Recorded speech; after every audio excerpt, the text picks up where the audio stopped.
Hello and welcome to this evening's presentation. My name is Christine Nelson and I will be your host tonight from the Library Company of Philadelphia, though I'm speaking to you tonight from my home in West Philadelphia. I am very happy to have the opportunity to introduce our presenter, Dr. Justine S. Murison, who will be speaking to us tonight about her book, Faith and Exposure, Privacy and Secularism in the 19th Century United States, which was published last year by the University of Pennsylvania Press. And here she is. I'll introduce Justine in more detail in a moment. Penn Press has kindly provided us with a discount code, which we will provide in the chat, and you should have also received it in the email confirmation for this event. So please do go ahead and take advantage of that if you'd like to purchase the book after you hear tonight's talk. Tonight's talk is one of many events that the Library Company hosts online and in person on topics related to the history and culture of the United States and the Atlantic world before 1900. As many of you know, we are a special collections research library and a cultural institution. Our roots go back almost 300 years, and for all of that time, we have existed as a community of readers and thinkers, of which you and our speaker are a part. So let me go ahead and tell you a little bit about our guest tonight. Dr. Justine S. Murison is Associate Professor of English and a Conrad Humanities Scholar at the University of Illinois, Urbana-Champaign. We welcome her back virtually to Philadelphia. She spent a lot of time here because she received her PhD from the University of Pennsylvania in 2006. And the following year, she was an Andrew W. Mellon Foundation Fellow at the Library Company and the Historical Society of Pennsylvania, where she conducted research for what would be her first monograph, The Politics of Anxiety in 19th Century American Literature. That was published in 2011 by Cambridge University Press. She edited the second volume of Cambridge University Press's series, American Literature in Transition, The Long 19th Century, 1820 to 1840, which was published last summer. And just a few months later, she published her second monograph, which she'll be talking to us about tonight, Faith and Exposure. This fall, we can expect to see her new Norton Library edition of Hawthorne's The Scarlet Letter. And I understand we'll be hearing a bit about that novel this evening. So we look forward to seeing that book, and congratulations on yet another publication coming out, Justine. Before we get started, just a few housekeeping things. If you're joining us live, feel free to enter any questions you have, either in the chat or in the Q&A box, and I'll be happy to share those with Justine at the conclusion of her presentation. Captions are available to those who would like to make use of them. So now, Justine, I want to welcome you back to the Library Company of Philadelphia in this virtual setting, and I'm happy to turn the program over to you. Thank you. Thank you so much, Christine, and thank you so much to the Library Company for this invitation. As Christine mentioned, the Library Company has always had a strong presence in my scholarly life from the time I got my PhD at Penn, my time as a fellow at the McNeil Center for Early American Studies, a fellowship for my first book, and I did research for this book there as well. I want to share my screen, so give me a moment as I do that. Okay. For the overview of my book today, I'm going to talk broadly about my argument and situate my main claims. Then I'm going to concentrate on chapter 5, which is about Harriet Beecher Stowe, and focuses on our culture's obsession with outing hypocrites. And if authors are allowed to have favorite chapters, this one is mine, and it is also the chapter that I researched while at the Library Company in the summer of 2018. I was funded by a grant for associate professors, finishing the research for a second book from our Humanities Research Institute at Illinois. And I should say, I forgot to update my bio. I actually almost through completely to full professor at Illinois. I think I just need a signature from the Board of Trustees.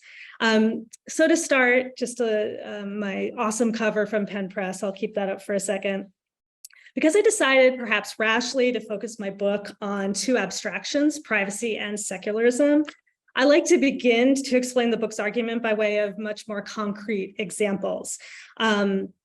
I'll start us off with one that is contemporary, and then a little later, I'll expand on one that's literary.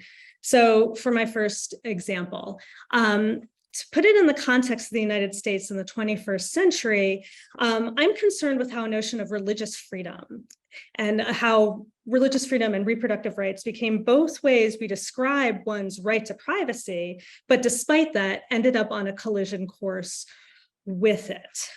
With each other. Constitutional recognition for the contemporary understanding of the right to privacy was established in the 1965 case Griswold v. Connecticut, which granted married people the right to access birth control. And writing for the majority, William O. Douglas founded the right to privacy in what he controversially called penumbra's shadows, implied by the Bill of Rights, that the First, Third, Fourth, Fifth, and Ninth Amendments protected a citizen's privacy via their rights to assembly, to the inviolability of their households, to due process and protection from self-incrimination, and that citizens retain rights not explicitly enumerated in the Constitution. Then this decision is one of the bases, no, not the only one, for the right to an abortion in Roe v. Wade. But as we see culminating in the Dobbs decision last summer, this right to privacy has been under attack since the 1970s. And the growing number of both majority opinions and what justices hope will be influential dissents, an argument from the conservative legal movement has pitted religious freedom against other rights to privacy. And the case that really helped crystallize my understanding of what's going on and helped me develop this book was the 2014 case Burwell versus Hobby Lobby stores and Alito's majority opinion in it, in which the court held that a privately held corporation's religious freedom exempted them from having to cover their employees' birth control in their health plan. So that is, the Supreme Court allowed that a corporation has a right to religious freedom, and that right could abrogate employees' right to privacy, which again was a foundational aspect of Griswold, the right to access birth control. So this pattern is also urgently apparent in other places as well, including in dissenting opinions by Roberts and Thomas and Obergefell versus Hodges, the 2015 case that legalized gay marriage.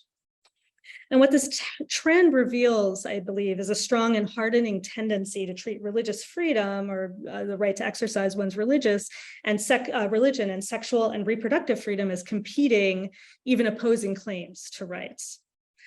For me, as a scholar of the 19th century, of course, I was curious about how we developed an idea that religion was private and yet could have so much power over other people. So I turned back to the early Republic and antebellum eras for clarity. And for me, the historic pivot that emerged from my study was the disestablishment of state churches. Disestablishment was the legal state-by-state process of removing state support from an established church, which began during the Revolution and largely ended by 1833 when Massachusetts disestablished the Congregational Church. And it plays a prominent role across the first two chapters. Debates over disestablishment play a prominent role in the first two chapters of my book, as separation of states from their established churches were debated and enacted. I consider official disestablishment, but most of the chapters of the study also play out during what historian Stephen K. Green has termed the second disestablishment, which played out through secondary debates over profane swearing, non-sectarian public schools, Sabbath laws, and the like. And the story most often told about disestablishment is that it made religion private, and that it also secularized the state, and that this separation and privatization constituted freedom. In other words, in a secular age, if I follow Charles Taylor's term for it, we do not experience the subtraction of religion, but the relocation and recategorization of it from a public structure, right, an established church, to a private, authentic feeling. And authenticity, being wholly yourself outside of state coercion, was one of the major arguments for disestablishment. And there's the slide I jumped to a little prematurely.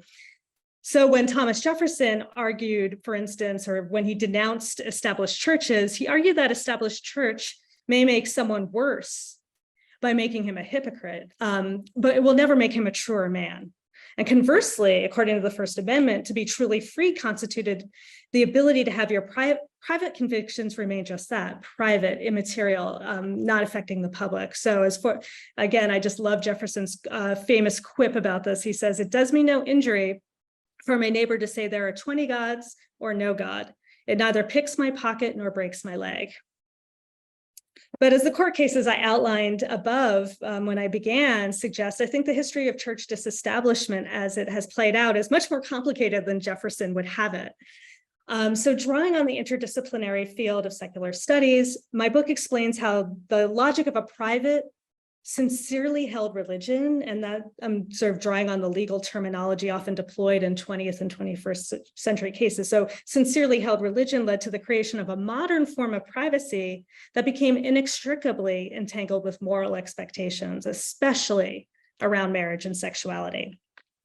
And while I would never claim that a sense of a private self, like an internal selfhood as such, is only a modern phenomenon, I do argue that the way we conceive of privacy as a space for one to be authentically oneself and the seat of one's religious and spiritual nature and the place for reproduction and marriage is a product of secular modernity. And for those of you very steeped in 19th century studies, you'll recognize here the logic that created separate spheres ideology, which we usually describe as a gendered organization of the 19th century into public and private spheres, driven in large part by capitalism. And disestablishment helps explain the process by which religion became part of the domestic sphere and gendered as feminine. And therefore, I make an argument in the book that in order to understand concepts like the private sphere or the right to privacy, as we use them colloquially, we need to keep in mind this categorizing of religion as private and the profound and often ironic impact that had and continues to have on US culture. And so my book does not begin, but instead ends where many studies actually do begin when they study the right to privacy. And that's with Samuel Warren and Louis Brandeis's 1890 Harvard Law Review article, The Right to Privacy, which I turn to at the very end in the last chapter. What my book adds to the conversation on privacy are three things. It shows how the 19th century was part of a trajectory that led to the emergence of the idea that privacy encompasses both religious freedom, the freedom to practice one's religion, and freedom for reproductive rights.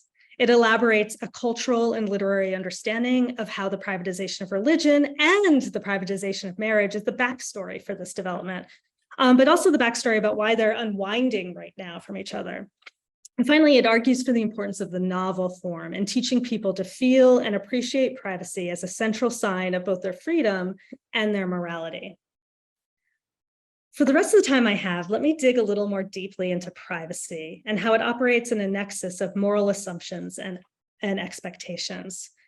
In the 19th century, privacy was discursively everywhere, a central formation of American secularism that was composed of, to borrow Henry James's wording from the Bostonians, the vocabulary of emotion and the mysteries of the spiritual life. But it was also oddly nowhere, hard to define and demarcate. Part of that indefiniteness was certainly due to the fact that it was an emerging concept. Part of it, though, is intrinsic to the concept itself. Privacy is an affect, not an object. In the book, therefore, I draw from a wide cultural archive to try to capture materially, visually, and textually that which is ultimately somewhat unrepresentable, grounding it in specific moments and debates. So those include, I consider in chapter 1, the panic about deism in the 1790s with Thomas Paine at the center, and shout out to Philadelphian Charles Brockden Brown, who plays a major figure in this chapter. I read through debates over what constituted modern marriage as marriage became increasingly understood as a private contract, and the spiritual utopian communities that challenged that logic, most especially the Shakers, which formed a central plot in Catherine Mariah Sedgwick's 1824 novel Redwood. I look at women's fashion and dress reform, considering how dress and nudity construct the relationship between private morality and public presentation, including, as you can see here, I'm going to show you 2 images from the Library Company that show up in my book, where they are imagining the cage crinoline, the hoop skirt, as a sneaky way to look up women's skirts. I have 2 chapters on slavery and abolitionism next, examining the conspiracy theory that anti-slavery societies were supposedly promoting enforced amalgamation that was used to gin up riots in northeastern cities. Here again, just to include a famous image of Pennsylvania Hall burning in 1838. Then in chapter 5, I consider how abolitionists were accused of both atheism and hypocrisy and the gender dynamics of those accusations. And the final chapter, which ends with Warren and Brandeis, delves into the print culture and trial records around 2 postbellum sex scandals. Stowe's publication of the story of Lord Byron's incestuous affair with his half-sister in 1869, she was the first to put it in print directly. And only a few years later, the scandal and trial of her brother, depicted in this satiric illustration, Henry Ward Beecher, for his affair with Elizabeth Tilton. So while the book, though, offers this broader cultural history, I really want to stress the importance of literary history to it and for our conversation. My focus throughout the book is on form and genre. One of the ways in which my book adds to the larger conversation about 19th century US secularism is in tracing a more complete literary history of secularism, bringing popular novels, including by women writers, into conversation with the authors that are most often named in studies secular, perhaps most especially Herman Melville. This attention to form and genre follows from the understanding that what we read, what we watch, what we consume culturally, it shapes how people experience and explain their worlds, including their own sense of self. Anyone steeped in any one of the social media platforms in the past decade can attest to the way consuming this new form starts to shape the stories you tell, the jokes you make, the world you can see and the world you can't see. The novel had this sort of outsized impact in the 19th century, though it is not the only popular form, and I would never claim that it was. However, it is the form most closely attuned, as scholars of the history of the novel in English have long explained to the emergence of a modern sense of a private self. Since Ian Watt's first study in 1957, scholars generally consider the novel to be inextricably related to the rise of Protestant forms of selfhood and belief. And here, just a shout out to Jordan Stein's excellent When Novels Were Books, which offers a print history of that connection. And because of that, it has also long assumed to have an intrinsic association with the rise of the middle class and capitalism.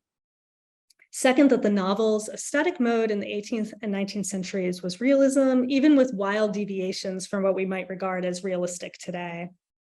That the novel concerns itself, for the most part, with private life, such that stories of women are consequently the focus of so many of the earliest examples of the form. And finally, that questions of taste, manners, and private judgment structure and energize these narratives. The most important element for the book I wrote of this list is what I concentrate is on the question of realism and its relation to private forms of morality. How does realism, especially psychological realism, become part of a larger understanding of what being moral as a private individual means? Why are debates about novels' realism also always debates about novels' morality in this era? So in this way, I break from the usual US literary history's narrative of realism by seeing realism as integral to the novel form itself, and not just a genre restricted to the so-called age of realism in the postbellum period. Therefore, Faith and Exposure is ultimately a literary history, and not just incidentally so. The novel is a major player in teaching how to be a private person in a regime of moral exposure. And by that, I mean that privacy, when we look at it from all the various angles it might encompass, heterosexual marriage, reproductive choices, nudity, etc., seems always only able to prove that the private sphere is a moral sphere through exposures. A deep irony, in other words, is at work in any sense of privacy. Okay, let me ground that claim, which again gets back to our abstractions, in the way novels represent and explore this dialectic between exposure and privacy via my favorite passage from Hawthorne's 1850 Scarlet Letter, which I take up in the introduction and conclusion of the book. Every time he ascends to the pulpit, the tortured, guilty Reverend Arthur Dimmesdale ardently intends to unburden the black secret of his soul, the adultery with Hester Prynne that led to her public shaming after the birth of their daughter. Even so, he never comes closer than generalizations. I'm telling his congregation that he's altogether vile, the worst of sinners, and other abstract confessions to original sin that he knows will cause his parishioners to revere him all the more as a paragon of the moral order. And so let me transfer to this passage. This is in the narrator's voice. The minister well knew, subtle but remorseful hypocrite that he was, the light in which his vague confession would be viewed. He had striven to put a cheat upon himself by making the avowal of a guilty conscience, but had gained only one other sin and a self-acknowledged shame, without the momentary relief of being self-deceived. He had spoken the very truth and transformed it into the veriest falsehood.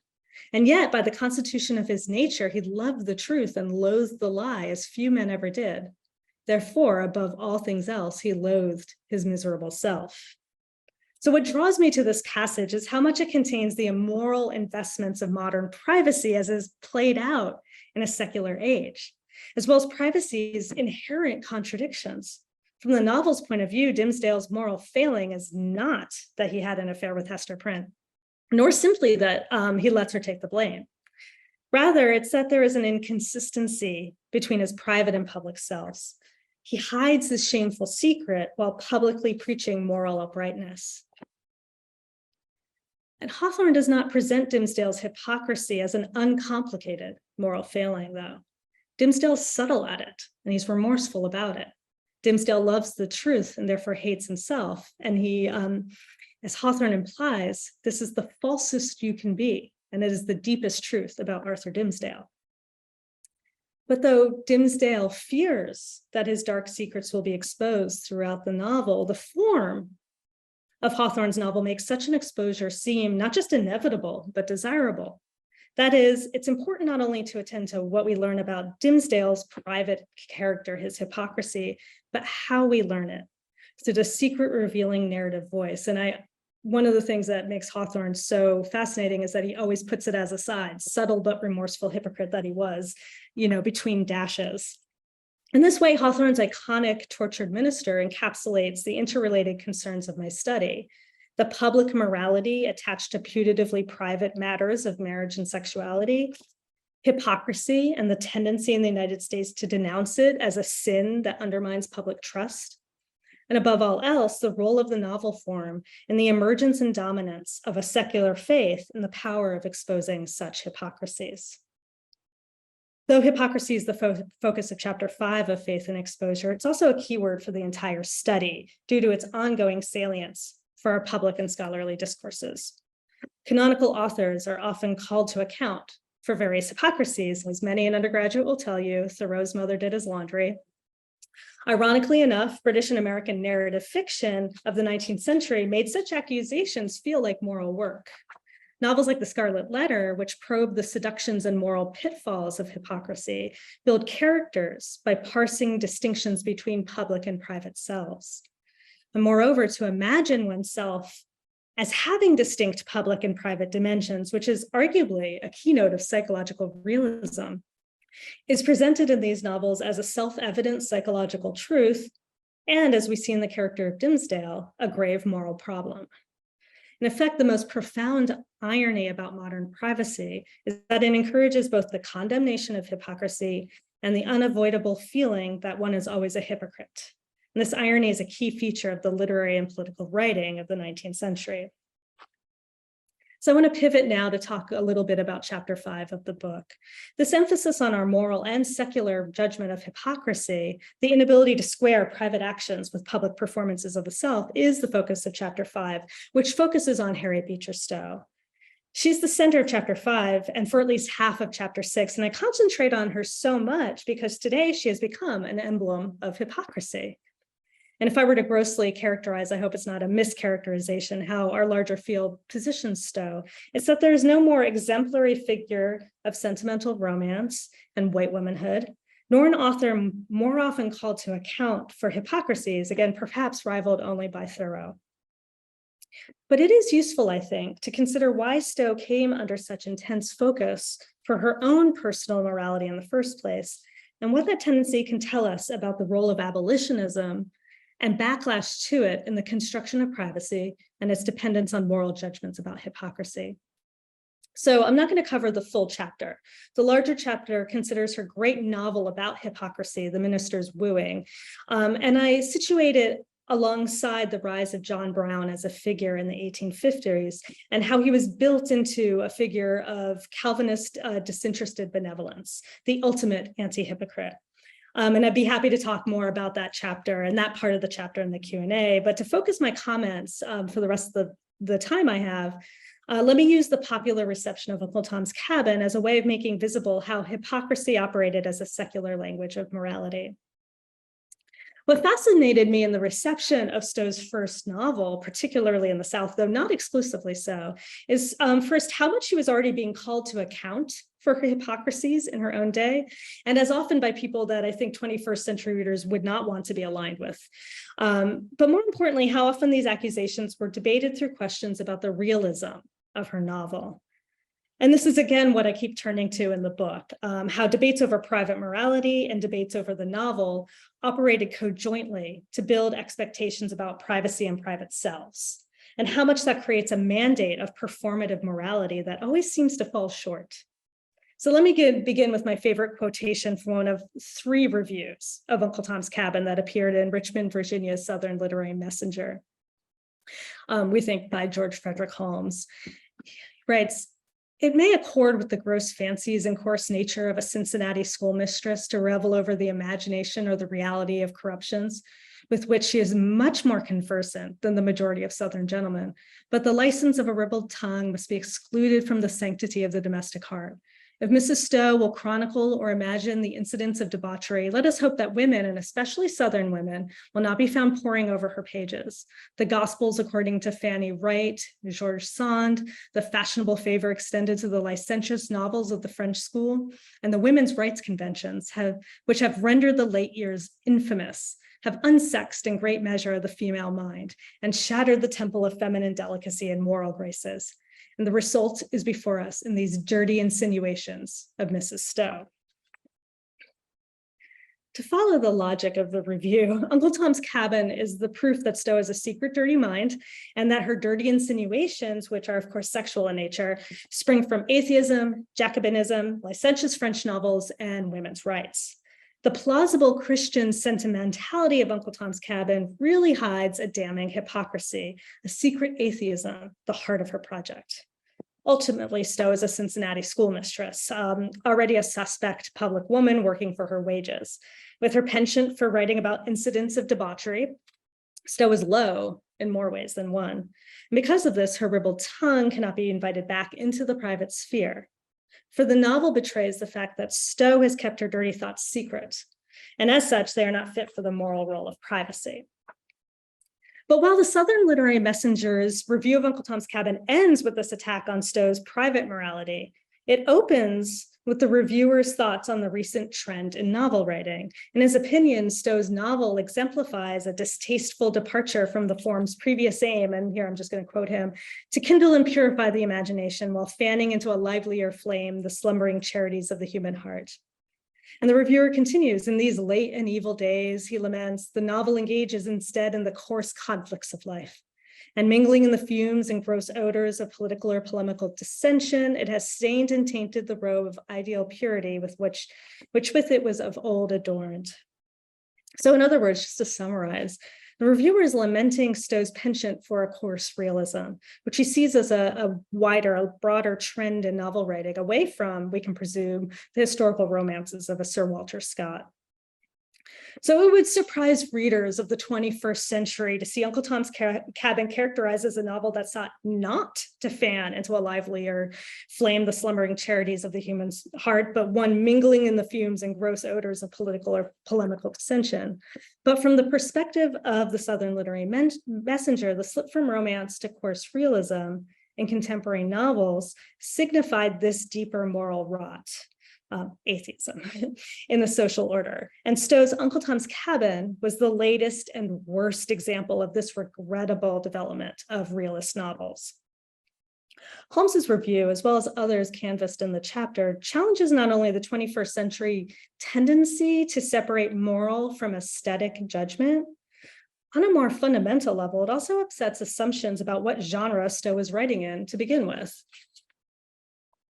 But what I show across a wide variety of reviews of the novel, both North and South, as well as responses in anti-Tom novels, many quite obscure ones that I read at the Library Company in 2018, is that the debate over her novel's realism was a debate over its morality, and specifically Stowe's private morality.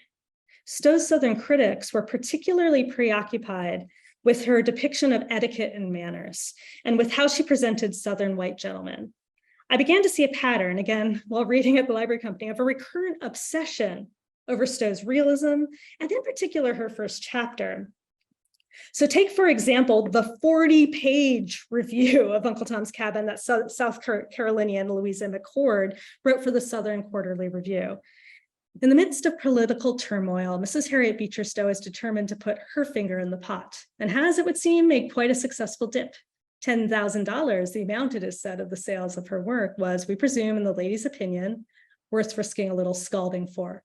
We wish her joy of her 10,000 thus easily gained, but would be loath to take with it the foul imagination which could invent such scenes, and the malignant bitterness, we had almost said ferocity, which under the veil of Christian charity could find the conscience to publish them. McCord begins with this attack, again, on Stowe's hypocrisy. And again, she's a money-grubbing woman throwing a veil of Christian charity over her sketches. And then, like many other reviewers I read, she latches onto Stowe's opening chapter, A Man of Humanity, in which Stowe develops, just to remind everybody, this chapter, Stowe develops a chapter-length joke about which man is the gentleman and which man is the man of humanity, the genteel planter, Mr. Shelby, or the vulgar but rich slave trader, Mr. Haley. The point, of course, is that according to Stowe, neither man is a gentleman, let alone a man of humanity. But to say the least, the joke is lost on McCord. In her review, McCord spends a great deal of time picking the novel apart for its lack of realism, and chapter 1 is sort of ground zero for her evidence. But that lack of realism alone is not really where she intends to sting. Mrs. Stowe evidently does not know what a gentleman is. In her exalted dreams for the perfection of the race, she has forgotten the small punctilios of what, in the ordinary parlance of the world, is called decent society. So it's not simply that Mr. Shelby, and later there's this whole complaint about Marie Sinclair, that they use New England regional slang in Kentucky or New Orleans, although McCord does bring up that realist objection. Rather, it's that Stowe has left out the etiquette that determines who can be invited where and how they speak to each other in those spaces. Stowe is no lady, McCord implies, or else she would know how to portray a gentleman. Critics of Uncle Tom's Cabin, like McCord, located in Stowe's supposed lack of realistic etiquette a means to attack her morality. The slippage from a poor representation of a Southern gentleman to Stowe's own lack of virtue continually occurs. And the way McCord and others went about this critique exposes how authenticity was, by the 1850s, a thoroughgoing language of morality and aesthetics. Is Stowe being authentic? Does she know what she's writing? The two, the moral assessment of Stowe and the realism of the novel, were in fact intimately tied together. The novel's coarse, broad, disgusting caricature, in the words of another Northern detractor of Stowe's, was a breach of both realism and manners. Or it was a breach of realism because it was a breach of manners. It is not objectionable to these reviewers that this form of enslavement exists. They're all sort of talking about the scene in which Haley and Shelby talk about the potential sale of Eliza to the New Orleans market. Rather, the complaint is that no one would discuss the topic in polite company, least of all a gentleman of Mr. Shelby's standing. Needless to say, these and other critics operate in bad faith. The open secret of the South, as Harriet Jacobs showed even more effectively in Incidents in the Life of a Slave Girl, was that sexual violence was a ubiquitous part of the system. But to name it or depict it was the breach of that open secret. That is, abolitionists made public a secret. In doing so, abolitionists sought, of course, to show that private life in the South was not moral, and therefore could not have a claim to privacy in the first place. But the accusations reverberated back, and this is where the bad faith occurs. It's not openly admitting that this was a system of sexual assault and exploitation. Stowe's critics could point to her novel as evidence of her lewdness and her hypocrisy. In this way, as I argue throughout the book, privacy is publicly oriented, that one's private morality is not to be kept within one's house or enjoyed privately. It has to show. And therefore, its opposite is not publicity, but sinful secrecy, like Dimmesdale's in the Scarlet Letter.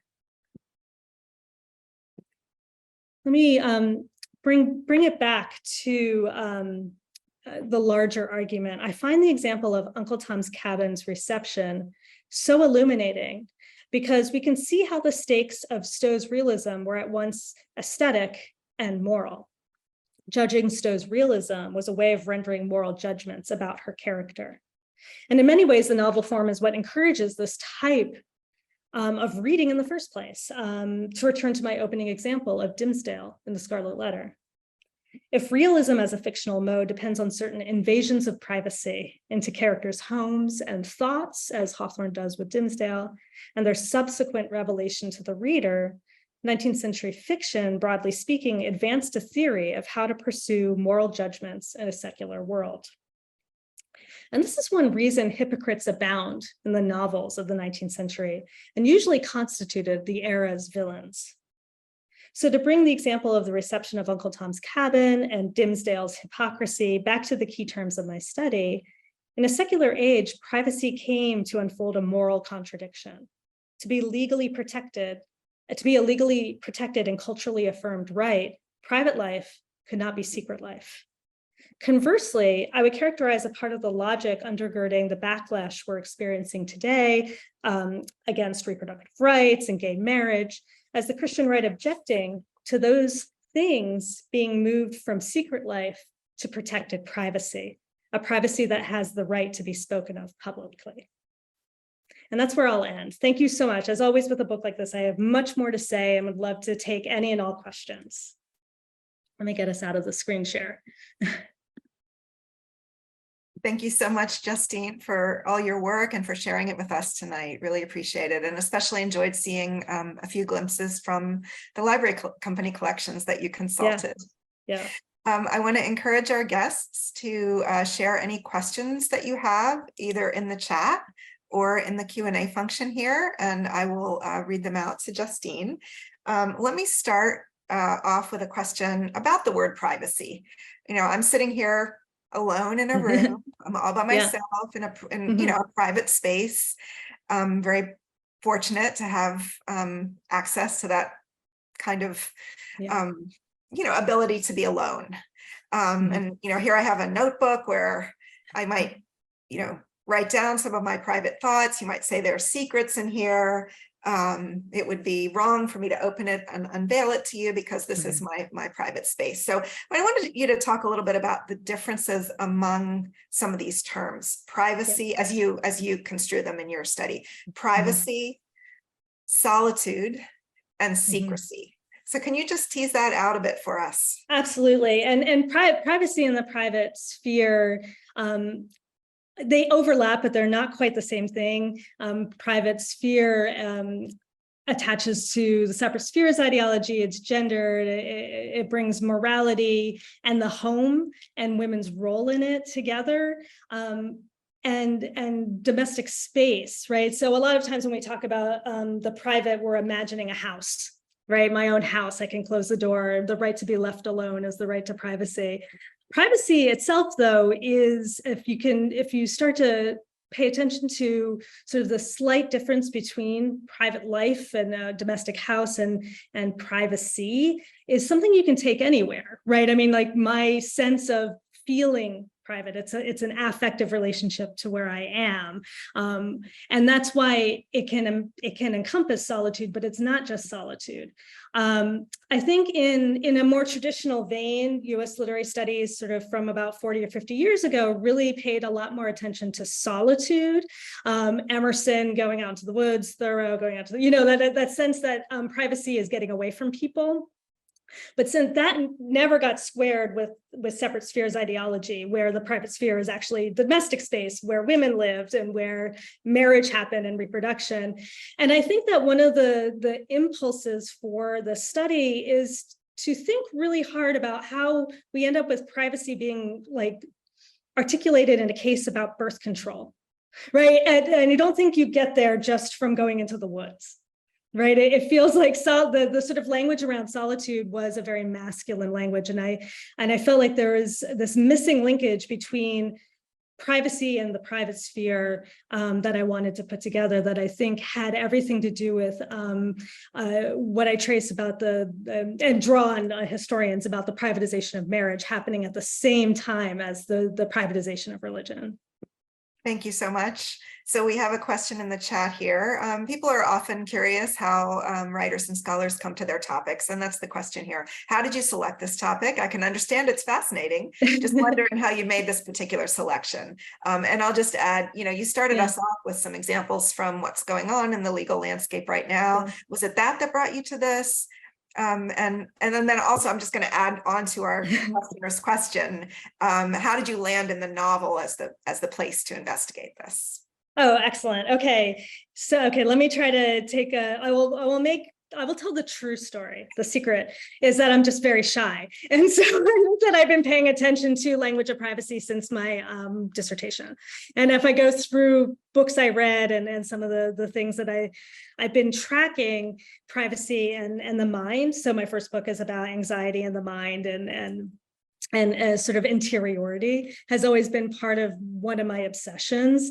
But it really was, I think, coming into this project, I thought it was going to be a project on deism and the sort of fears over a sort of series of conflations: atheism, deism, Jacobinism. And when I started working on that, I could not answer why that, other than a sort of more traditional version of religion still held a certain type of purchase. You couldn't say you didn't believe in God, unless you're Thomas Jefferson.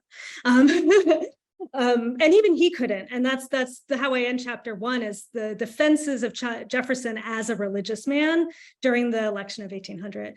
But that started to come together with a question of, why would anyone care what someone believes privately if we're in the era of disestablishment? Why would that continue to be so important? And also what people practice privately, right? So Mormons and plural marriage comes up in chapter 2, as do the Shakers. So the sense of always being kind of interested in interiority as opposed and sort of closing oneself off. The reason the novel, one thing is I've just always been fascinated by the history of the novel. I will read almost anything that you get for the history of the novel in English. And what I find fascinating about the novel is, of course, that it's a new form that rises and then becomes so dominant, and starts to explain people to themselves.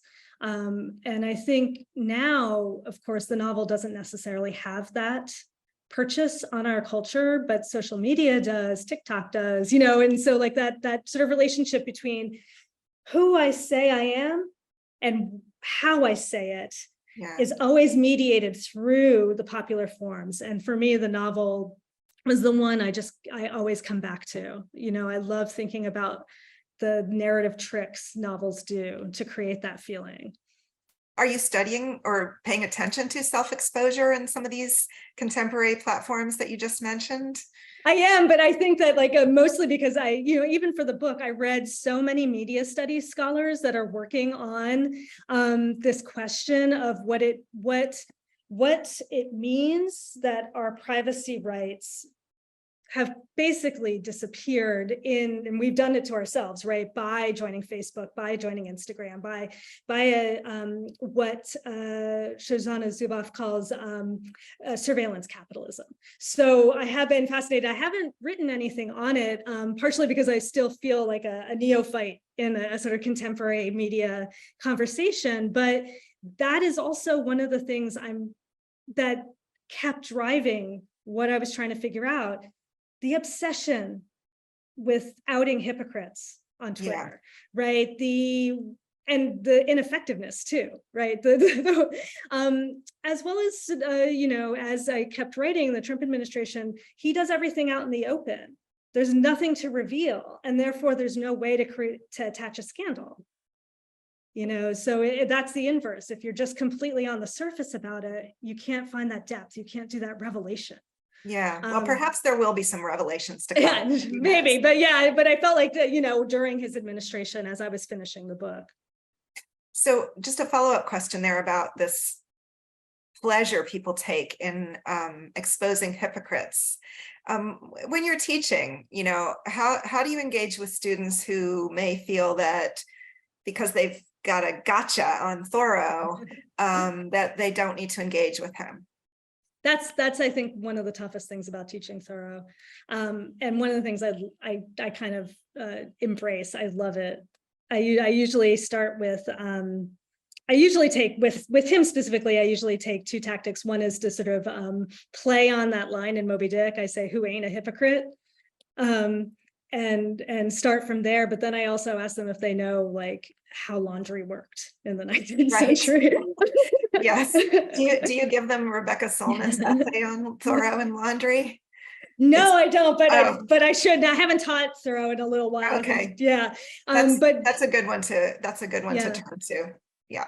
But so, I also like to ask them to think about why that would be such a compelling gotcha. Right. Yeah. I like to think about the reasons that he went to the cabin for a couple of years, mourning his brother's death, needing a little space, and that he wasn't really intending to separate himself from society, that he deliberately maintained contact with the town. Absolutely.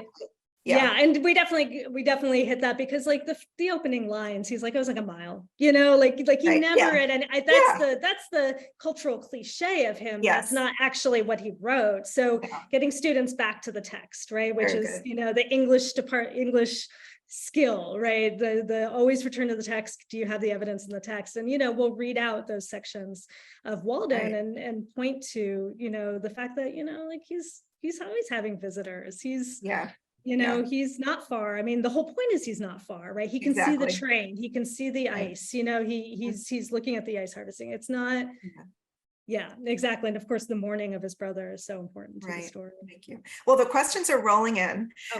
We may not have time for all of them, but let's move on to the next one.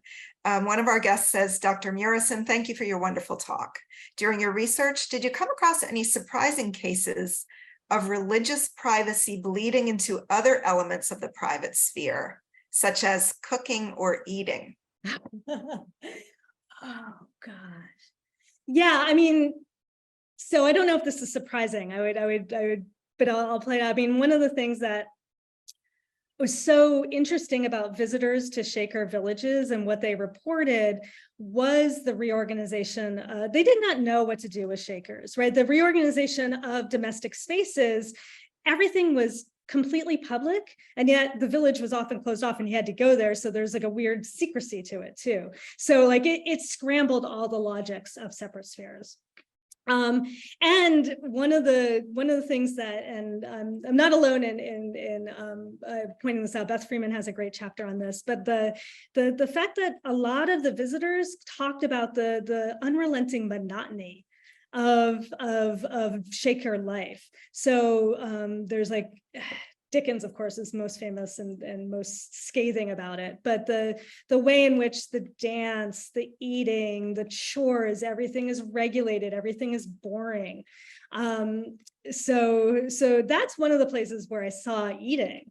I'm trying to think of other ones. I mean, one of the surprising things for me that I didn't know in depth, and this is not at all getting away from privacy and sexuality, is that Stowe's involvement in being the first person to release Lord Byron's secret into the world. And I didn't know that. Yeah, and the way in which with the Byron scandal plays out has everything to do, and Susan Wright has an amazing chapter on this, has everything to do with Stowe's position as an author. All right, let's move on to another question. Thank you for this incredibly fascinating talk. The book itself sounds fascinating as well. Is there more you can say about how aesthetic judgments of realism became bound up with moral judgments of hypocrisy? A little more here. I'm really drawn to how you're linking the aesthetics of the novel to the dialectic of privacy and exposure, and how the different writers take that up.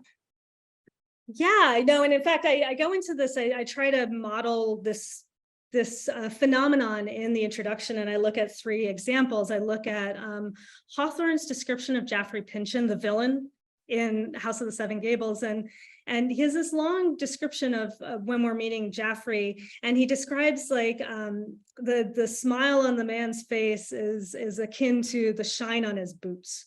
And there's a way in which he invites, and the sort of sentimental realist, I play with that term a bit, that sort of mode of inviting readers to read the surface of people's bodies, and also the houses is extremely problematic, and also their houses, how they decorate, as keys to their personality. So we know Jaffrey is a villain because it's right there on his face. And it's such a almost cliche of the novel that when Catherine Maria Sedgwick talks about it in Hope, when she introduces her hypocritical villain in Hope Leslie, she makes jokes about,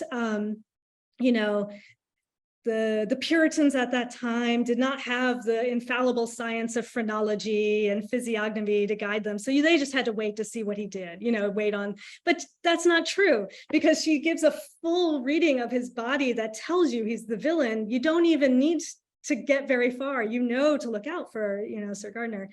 And so aesthetic judgments and surfaces, right? People's bodies, their houses become ways of giving depth and giving revelation. Of course, Henry James takes this and makes it more complicated. Do you know Olive?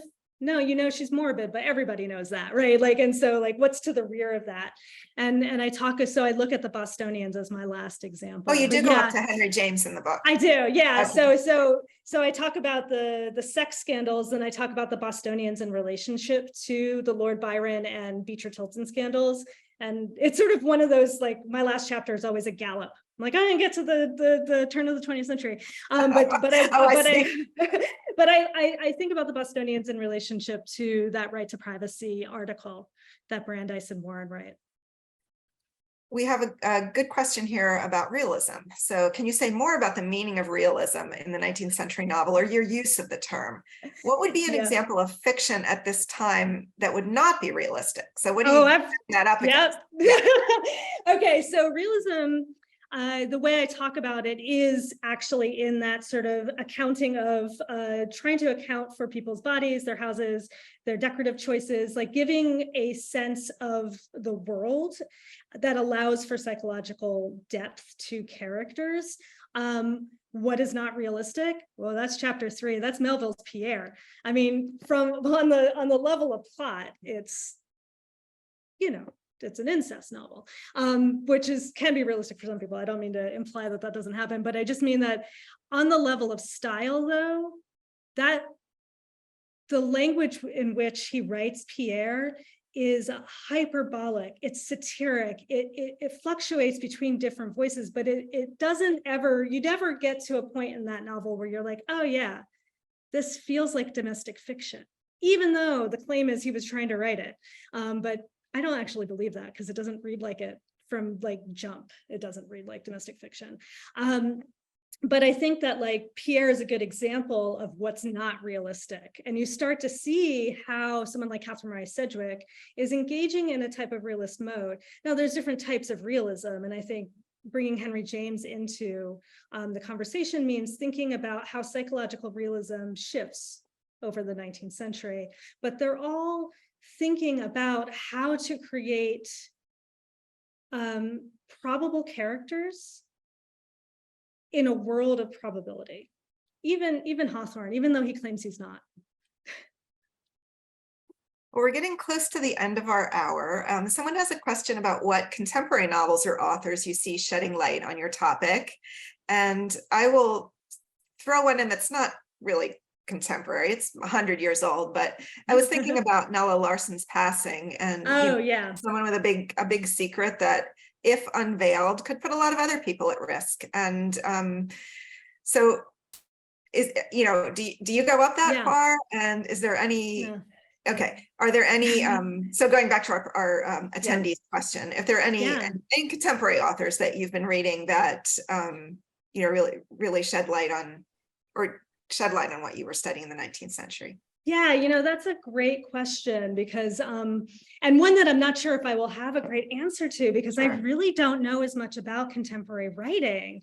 I'm trying to think, one of the one of the places where I saw this happening really in an interesting way, although I wouldn't say that this is the most like jaw-droppingly amazing novel that I read, it's now a miniseries, Fleischman is in Trouble.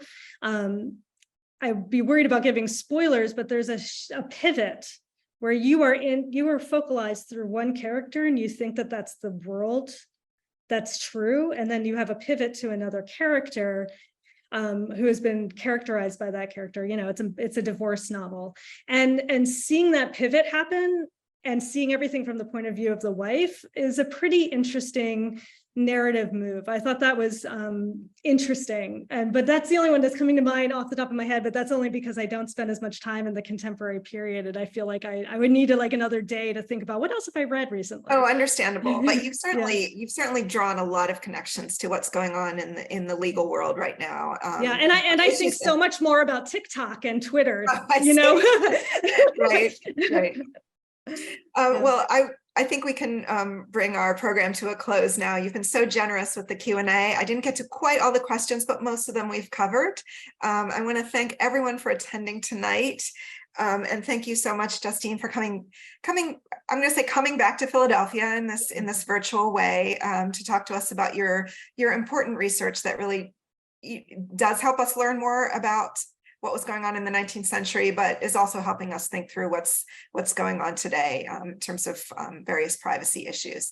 So thank you all for attending, and I hope you will join us for future programs. Our next talk in this series will be on August 17th with Dr. Maren Odell, who will be talking about her book, Under the Skin, Tattoos, Scalps, and the Contested Language of Bodies in Early America. So I hope to see some of you back for that. And again, Justine, thank you so much. Thank you.